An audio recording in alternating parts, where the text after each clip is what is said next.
Hello there. Today I'm going to be talking about these two schematics. The one on the left I call the silicon 2x2, and the one on the right, I don't know the official name, so I just call it affectionately the silicon stack because it looks like a stack of blocks. So there are some benefits and costs to each of these, with a lot of people decrying the one on the left because, oh no, it has this unbelievable cost. Well, I'm going to go ahead and talk about some of the advantages of each and the disadvantages of each. The first difference between these two schematics is how you arrange the output. With the one on the left, you can point the output in any direction and your inputs will be unaffected. So you can go up, right, left, down. Pretty easy. You just feed out conveyor belt from whichever direction you want to go. Now, the one on the right, you can have the conveyor belts arranged however you would like, but this one, the output comes out in the corner. Granted, you can change it as you would like, but it does have that. As we look at the inputs, this is where we start to see a big difference. Now, the one on the left, the silicon 2x2, the inputs can come in from any direction, and there's no particular order that sand has to come in one specific conveyor belt and coal has to come in another. That is a huge advantage of this design. All you have to do is pick your output direction, and then your inputs can come in from any direction, which is a really big advantage when you have limited amounts of space, or you just have a limited amount of time and you don't have to focus real quickly and get the line up perfectly. Now, the one on the right, you can put your sand or your coal in either of the conveyor belts, but it has to be lined up with that conveyor belt specifically. You can't just plug it into any random silicon smelter. This starts to show the difference between the stack versus the 2x2. Is the stack, you have to pick whether you want your inputs to be able to go the direction you want, or you want to have your output to go the direction that you want. Now, looking at a practical application of this, the silicon 2x2 you can stick immediately bumping up next to your air blast drills. The benefit of that is that it takes up a lot less space. You don't even have to spend any copper or titanium and that kind of stuff to build your conveyor belt. And then you can feed out your outputs really easily. Now, the silicon stack, you can't stick the drill right next to it unless you have the sand right next to the coal. And you see in this case, sometimes sand pops out into this other conveyor belt, and granted, it feeds into all the factories.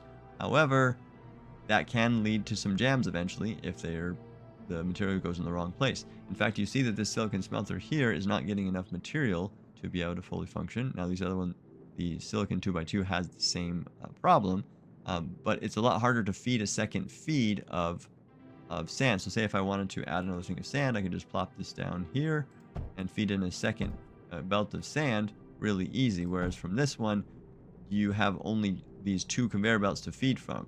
So it's harder to overload or add more material to this thing. And so you end up with the silicon stack having one of your silicon smelters not fully functional. Okay. And then the last item I'll mention is that sometimes when I have come back to a level, I've beaten it and I come back and I'm just seeing how much material is being produced or I want to export it. This design, the silicon stack, has jammed on me where it's stopped working for some reason. Okay.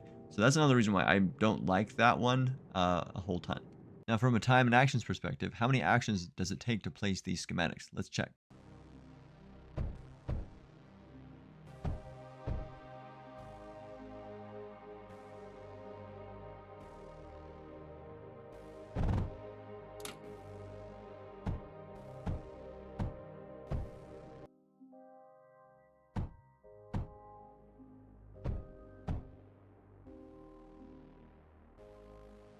So the stack took 12 actions and the 2x2 took 7 actions. Now you might be thinking that, 5 actions isn't that big a deal, but when you need to do 6 or 7 resource types, it starts to add up.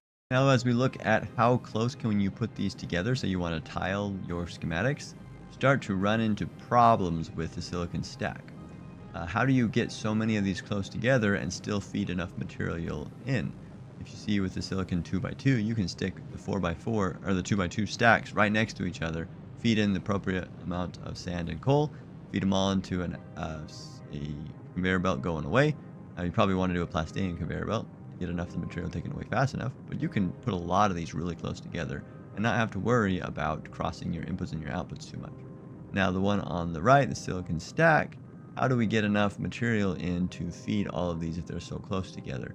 Well, you have to put this junction router or junction overflow right next to each other which that only allows you to get 2 feeds in at the top and 2 feeds in the bottom, which is not enough to feed all of this, and is very reminiscent of the old way we used to do silicon, where we'd put the junction router in a chain like that. Now, you're going to have space constraints here if you use the silicon stack, where the silicon 2x2 is much more compact and much easier to fit into smaller areas. Looking at the cost of each of these schematics, we can see that the cost of copper and lead is pretty negligible between the two. Now, the one on the right requires 90 more titanium and 120 silicon. And this is where I get a lot of the criticism for the use of this design. When players are short on silicon, they don't want to spend more silicon to get silicon. That is a very valid point, right? So when you're on an early level where you don't have a lot of silicon, that can make a big difference if you need to spend silicon to get silicon. Now, if you're playing multiplayer, that's another place where every little bit of silicon counts. Okay? Most of the time when I'm playing, I play single player. And so in single player, you have other things like other constraints, such as you have narrow canyons that you need to work on. You have you don't have these perfect blotches of sand and your resources. So for me, I much prefer the one on the right for the single player campaign, where you need to have things built quickly in small areas. One of the benefits of this consistency is that you can use the same design for all of the different materials that you need to create, and a new player comes along, they can see the consistency and they know exactly how this functions without having to try and interpret the schematic design and figure out what needs to happen. That consistency goes a long ways when you're trying to teach new players how to play the game. So now that I've shown you the pros and cons of each of those designs, I hope you can look at those and see that there's a benefit on using both of them. I hope that this clears up some of the confusion about why I think this is such a good design and why the other one is still a good design, but it's not my favorite. But again, this consistency can help you in a lot of ways. This 2x2 can take you a long ways through most of the campaign, and you will need to adapt as you go to the advanced multiplayer games, but be aware that there's benefits to both of those designs. That's all I had for today. Thanks for watching.